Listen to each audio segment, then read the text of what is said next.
à la montagne de l'Éternel. Célébrons le roi qui vit à jamais. Come on! Venons tous célébrons le roi. Oh yeah, venons tous célébrons le roi. Jésus-Christ. Shalom, shalom, bien-aimés dans le Seigneur. Les amis, une maman Nicole, Nancy, tout le monde révélé, tout le monde anité. Naitoye les sous-sous na bino ko apporter bino la bonne nouvelle parce que musala na biso o to bengama na mokilo ezaka yango wana ya ko apporter. Bien-aimé dans le Seigneur, na pesi bino mbote na kombo na Yesu, ngai Mama Louise Dembo, na pesi bino mbote tango molai o to mona na kite, to mona lisusu lelo nzamba sali biso ngolu, to mona na lisusu. Na droite na ngai naza na Maman Évangéliste Odi. Bonjour, shalom bien-aimé. Puisque on se retrouve à la biso, on a pesi bino mbote na kombo na Yesu. Bao boyebi ngai Évangéliste Godin Salisa. Na sepe so komona bino na mukona lelo puisque on se rejoint Nzambe apambola bino.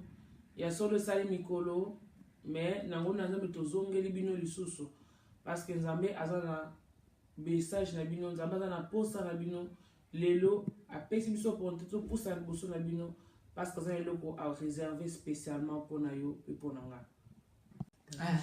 Yango wana moni toye lisusu toza ba femme messager mais baso ko impacter baso ko changer ko influencer bato moni to aba na Nzambe bibelobi na biso ete to aba na Nzambe atinda ibiso na mokilo ezate po to yaka to vanda to kanga maboko so Nzambe azo garder en vie so garder Nzambe azo pesa ope matilelo eza na bato boni bobotama na bango eza bato boni bobima na bango mukolo moko mais lelo bazate ba msu ba na ba Afrique na ba vie ya pasi ba msusu bazali na mbongo koleka yo mais akokata ko mata avion te ko ya poto mais yo nanga Nzambe asali biso grâce eza poto impacter eza poto influencer to ko influencer batu ndenge nini lelo to mona batu mutu na mutu ko influencer mutu na marque na ye mutu muso ko influencer batu na muyibi mutu muso ko influencer baninga na kindumba mais biso atanke ba na Nzambe abengi biso to influencer batu na liloba na Nzambe to ramener ba bazalaki égaré ba bazalaki perdu to zongi sabango na nzela na Nzambe parce que bien aimé dans le Seigneur to zongo na biso so to komi na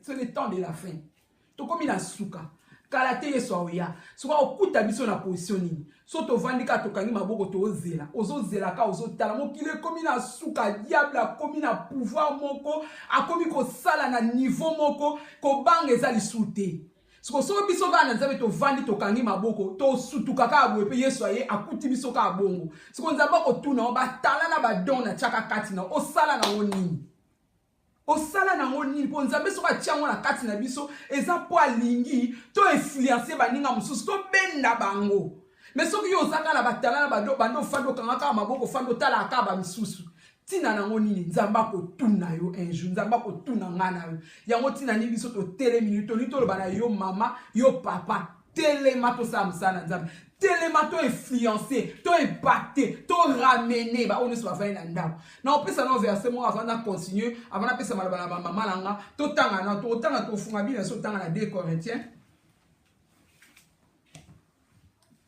Corinthiens chapitre 5 tout en 20e verset.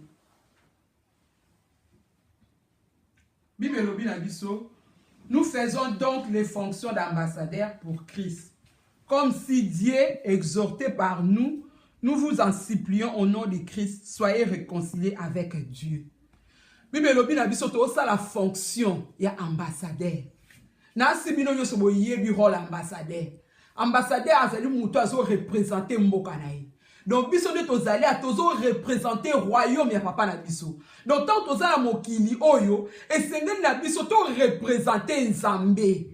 Oko représenter Nzambe ndenge nini? Oko représenter Nzambe na comportement na yo, oko représenter Nzambe na façon na yo kotambola, oko représenter Nzambe na kosala musaya kolobela siriye parce que ambassadeur akendaka pona kolobela na tina na mboka na ye. Azawana pona ko défendre mboka na ye, pona ko défendre peuple na ye, azawana pona ko sala ba publicité pona mboka na ye, azawana pona ko benda ba touriste ba ke na mboka na ye, biso petina na biso yango wana.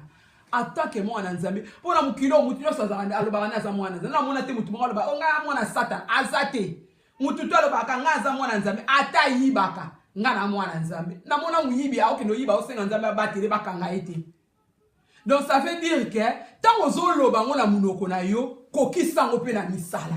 Luka pe o ramener ba misusu, luka pe o impacter, o changer ba vie ya ba. Tant mutaso mona alobi ah oui. Te obi maloba moi soyo vraiment et toucher mon thème malanga. Et donc on a dans sala ngo en tout cas dans sala ngo soute. Yango wana ko impacter, yango wana ko influencer. Totika ko zala ko influencer na biloko ezanga tina. Totika ko luka ko influencer batu na muyibi. Totika ko influencer batu na kindumba. Lelo comment nango partout comme on a même na ba réseaux sociaux so moni mutati a dire c'est ka yeko ba ko finga, ayeko na ko finga, ayeko na ko tonga, ayeko na ko critiquer. Mais eza yango te nzamba bengeli biso. Nzamba bengeli biso pona ko teya, pona ko panza, sango malamu, pona ko benda, ba onyoso ba bungi. Yango na toye kolobela bino bandeko. Toye pona ko senga bino. To sala ngona makasi na biso te. Bo telema. Ba mama Hollande to telema, ba papa Hollande to telema. To mona mokili ndezo ke na suka. Soto sali yango te lobi à venir à bana biso eza à danger. Parce que diable a telemi na ndenge mo comment utiliser tous les moyens pour na oluka ko détruire ba vie. Mais tokoki ko longa e kaka soki tozana Yesu puis soki to telemi avec décision. Mon kena zaki na moya koloba na ko monopoliser parole te na passer maloba pa évangéliste Godé pour appeler sa biso puis mwanda ngoya bongisa ki pona mokolo lelo. Ya solo na pambole nzambe na pambole mama Nicole na landio na bokebi nyonso bene mene ngeka na loba eloko moko soki totali na Bible tomona ki à chaque fois où Dieu voulait faire une chose nouvelle, Dieu regardait la nécessité. Nous avons parlé que selon le besoin. Il y a mboka le besoin où il a vraiment très important pour nous intervenir. Alors Dieu suscitait un prophète. Dieu suscitait une personne. Il mettait son esprit sur la personne afin que la personne accomplisse l'œuvre auquel Dieu l'avait appelé. Le nom de que le femme d'impact. Mais nous ne sommes pas plus que Yotalabisson, non. Quand on parle de l'impact, l'impact c'est une influence. Une influence, et ça est là comme le transfert de quelque chose d'un lieu à un autre lieu. Le transfert d'une personne à l'autre.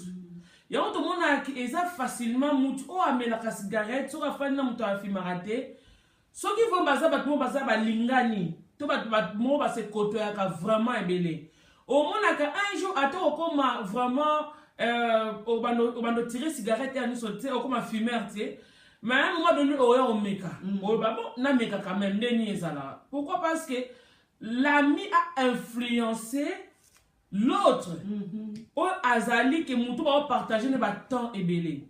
Et un des mots que biso bana Nzambe, on est influencé par Nzambe quand on passe beaucoup de temps avec Nzambe. C'est ça l'influence. Dieu a regardé le besoin. Naebi ke na Olanda to pambola mi to ana basé na Nzambe minene ba mi ba pe basi ba osé na Nzambe. Mais Dieu a regardé le besoin. Et a biso fado na mutema le femme d'impact. Pourquoi? Parce que Dieu a besoin d'impacter. Bien, mais si tu regardes la Genèse à l'Apocalypse, Dieu ne parle que de l'impact.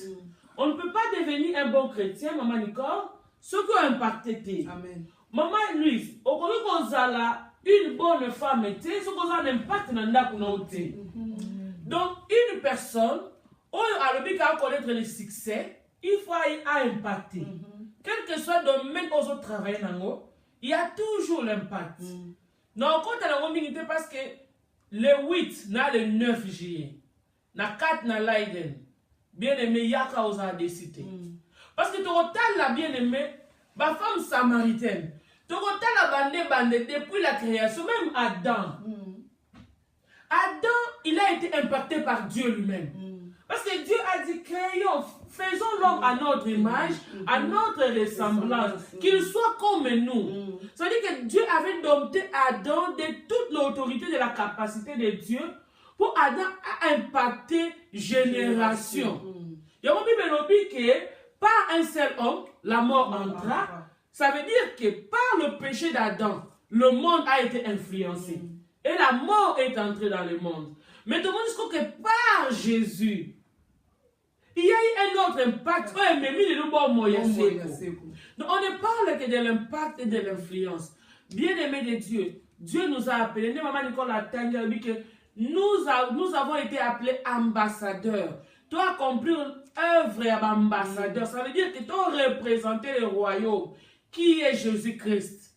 Nous ne parlons rien d'autre que de la parole qui vivifie, la parole qui donne vie, la parole qui ramène le cœur de fils vers le Père. C'est ça l'évangile que Dieu nous a donné. C'est ça l'impact que le Saint-Esprit nous a donné. Donc nous ne sommes pas plus que toi. Nous avons simplement eu la grâce. Nous avons reçu la mission de la part de Dieu en tant que femme de pouvoir transférer ce que Dieu a mis en nous dans ta vie. Parce que ce que Dieu veut, ce n'est pas ta mort. Ce que Dieu veut, c'est que tu vives et que tu puisses parvenir à la connaissance de son nom. Maman a dit ça demo. Olobini. Merci maman Nzambe a Pambulayo, a baksa susu ya mingi lisusu. Bien aimé, tokoki kobanda koloba lelo lobi ti lobi okuna Nzambe azan Nzambe kandinga zo renouveler souffle de vie malobi uzanga te ya kokabula na bino elongo.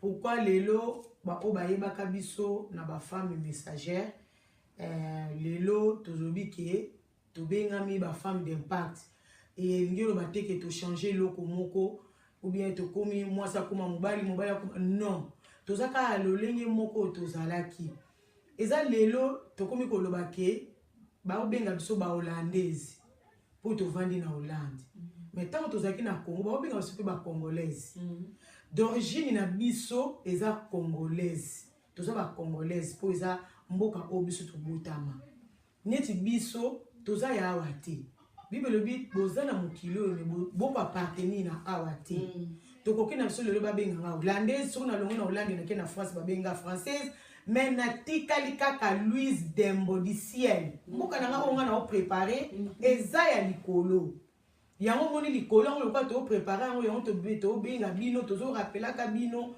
tango nyonso na verset to uti kotanga na 2 Corinthiens 5:20 tina 21 wana verset suka tozo ça la fonction ya ambassadeur ambassadeur lelo bakotia ye ambassade ya Congo na Hollande lobi ba longoli ba transférer ba changer akomi ambassadeur ya Congo na Allemagne mais longo congolaise te azo kendeka musala o bazo tinda ye biso toza bana na Nzambe Nzambe a trouvé bon a benga biso les femmes d'impact pour to impacter poko tozo tambola tozo kende bisika o ba porte zo fongamela biso po to te ya loba na Nzambe to impacter époque na biso to koki ko impacter te so ki réhabiliter za na muté na ba vie na biso réhabiliter za changement ko za ni tozo kende tout to bi na kina zona au gauche donc ozaka yo mais ko changer ka moi position mais yango te mutelongo liyo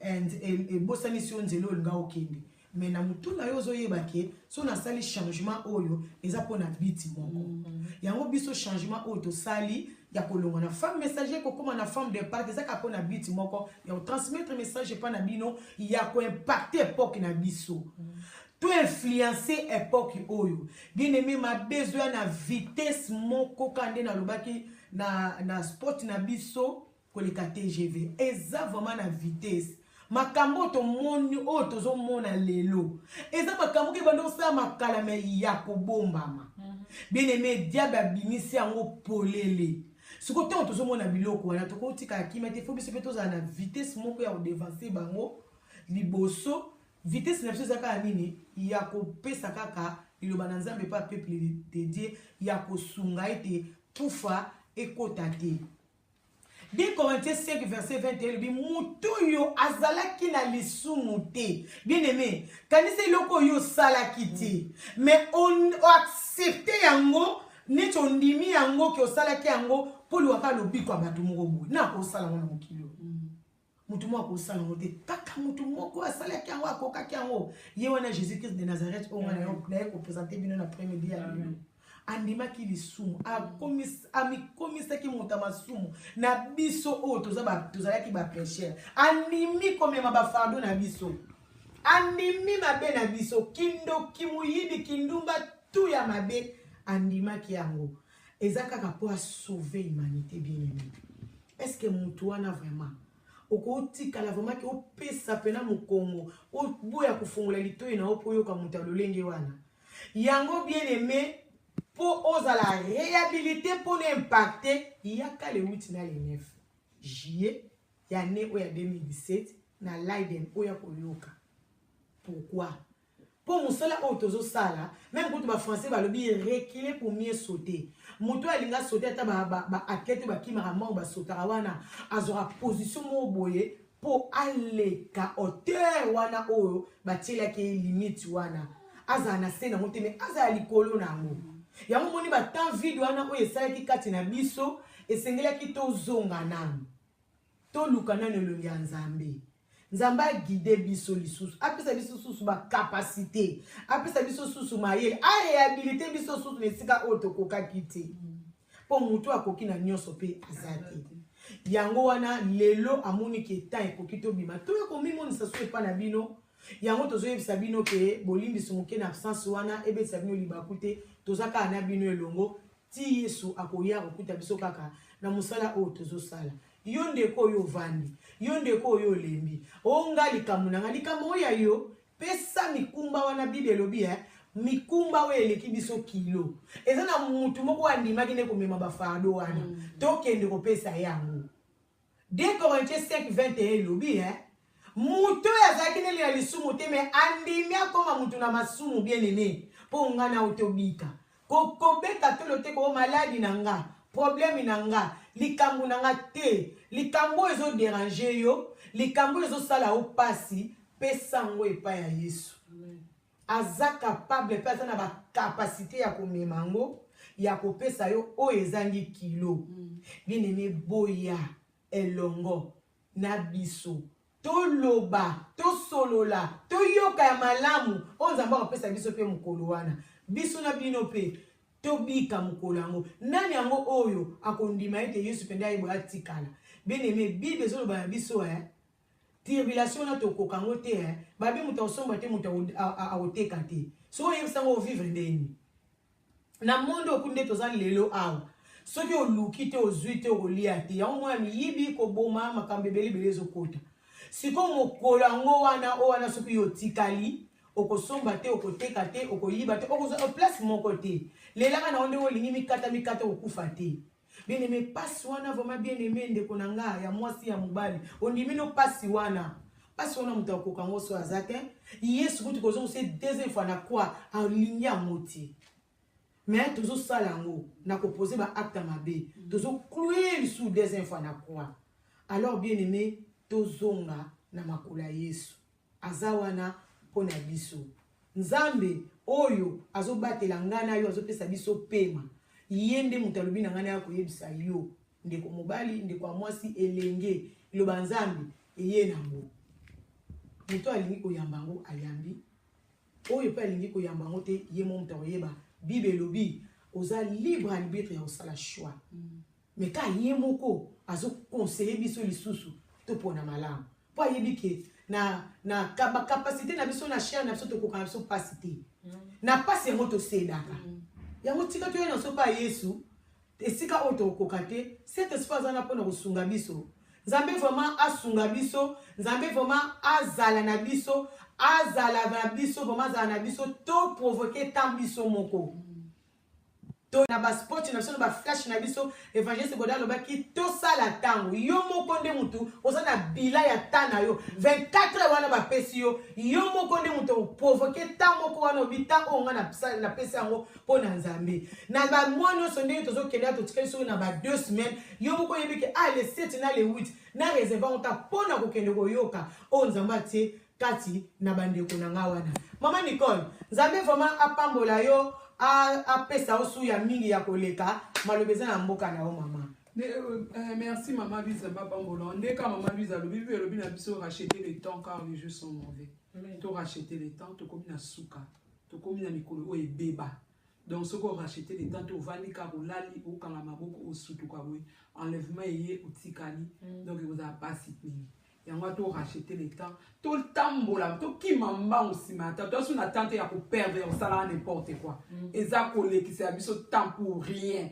Luka tano, so zana matana, on a Luka au lobela nzambe, Luka au impacté, au influencé, batuke, au salon, on a n'importe quoi. Tout comme il a souka, on a mis en lobate, on peut sa maman, la biso godé, à tiamo et à clôture, après tout kawana. Amen. Amen. Nzambe apambola bino nyonso, ba obolandi biso.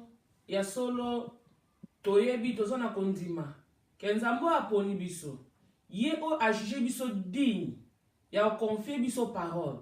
Le Seigneur qui a commencé cette œuvre en me moment la perfection. Amen. Bien-aimé yonanga ensemble. Bien-aimé na pesa tout le temps exemple mon Bible dit que deux valent mieux que un. Tout le monde a rango solidarité bien-aimé. Et ça important. Les gens qui ont métier à cœur, au soutenir Moussala Oyo. Posa Moussala papa. Nzambe na lolo a opambola. Nzambe a bossa na ote. Bible dit que il se souvient, psaume 20. David a zobonda dit que souviens-toi de mes offrandes et mes sacrifices. Mais parce que ça a l'importance, ça a la puissance mon sous. Donc ceux qui les Oyo ont décidé de soutenir Baba Ndeko Nzambe a tché pour ko même Moussala ensemble. Mais nzamba obosa na ote nzamba opambola ndako na yo bible obi ke okoza la bonne santé et nazo bonde la cause à la bonne santé bien aimé to kutani le 8 le 9 juillet na kati ya Leiden soko otala omuna ka fiche zo circuler adresse ezawana bien aimé sala de tomi yaka parce que mukolo wana nzamba otika ote ningo yaki nzamba kolobela yo bien aimé de Dieu. Tout le monde a une balasima, Nzambe na lola apambola bino. D'ici là, nazo bonde la pona bino. Et te ose influencer ma voisin na yo. Et te au travers yo ba voisin ba mona minda parce que Bible dit que nous sommes de lumière. Et vous doit on a ça message, tu vas on le coller mais ça pour éclairer. Et te ose la influence na quartier na yo, na ba voisin na famille na yo.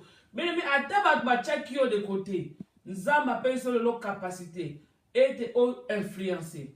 Et longo na bino nzambe na lola akomona musalo musika nzamba pambola bino nzambe apambola bino tokomi na biso na suka na lingi kaka kosala mwa rappel na bandeko na biso banda kolanda biso chaque fois banda kolanda biso kolanda ba message na biso yango na Yesu pona opesa bino sur programme asika ke tozongi musala ezongi bozala jamais déci ndeka bonde kolanda biso sikoyo tozongeli mo absence wana o toloba ke tozala kite sikoyo tozongi chaque semaine bondo landa biso na Adae TV soko ko obeti Adae TV okokota sikoyo balomona ba message na biso nyonso ba question na bino nyonso tozali wana na Adae TV to ko répondre bino nzambe vraiment apesa bino su bolingo ya koleka nde bozala ki na mosu liboso pona ko soutenir ba femme de pacte nzambe vraiment kopambola bino arbosa na bino te bolamu epolaka te bolamu ezalaka kaka bien aimé tozana besoin soutien na bino sans bino tosala musala ote nzamba pambola bino kobosa na te chaque semaine kotaka Olanda Adae TV okuta ba femme de pacte bazawana évangéliste Godé Maman Nicole Bunga Kalonji Maman Louise Dembo yeyo azongili bino lisusu nzambe apambola bino rendez-vous na biso le 8 juillet na le 9 juillet. Nzamba pambola. À la montagne de l'Éternel, célébrons le roi qui vit à jamais. Come on! Venons tous célébrons le roi. Oh yeah, venons tous célébrons le roi. Jésus-Christ, célébrons Jésus. Célébrons Jésus-Christ. Venons tous célébrons le roi. Mon frère, ma soeur, célébrons l'agneau Jésus. Célébrons Jésus. Il est mon sauveur. Sont des cris de joie. Il est digne de nos louanges. Ah, il mérite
rois.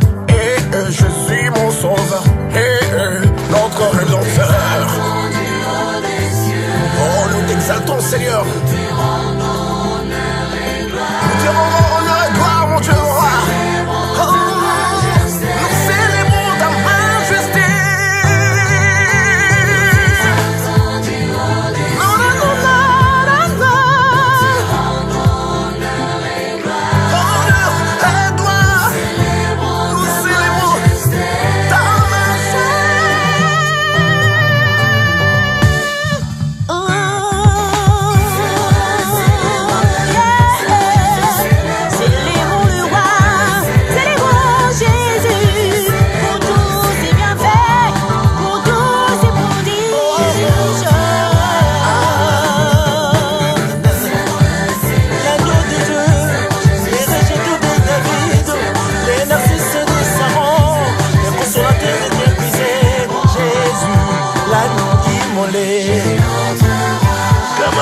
Alléluia.